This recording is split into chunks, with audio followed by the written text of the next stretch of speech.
Now, one of the key things that you're going to do when you are building out your manuscript or your draft is add new files to your project. And there are various ways within Scrivener to do this.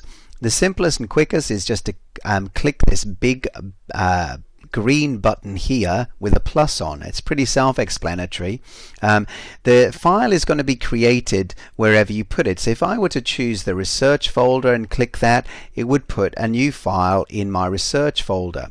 So if you want to add to your draft, you just choose the draft folder and click plus, and it's going to drop that in after the last file in the draft folder. So let me call this chapter 2. Okay, and then if I add another file, and I can do it various ways. So like say again, if I were to go here and go, I can just click on there. I could add a folder because Scrivener will allow you to nest documents within folders or nest documents within each other. But if I just add a new top level text, so there we go, and we'll call this chapter 3.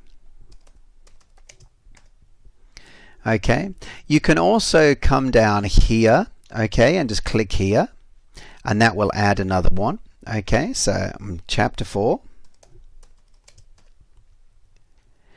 And then finally you can come up here to a project, new text, and that's going to also add a file or a document into your chosen folder, whether it's your research folder, whether it's your draft folder.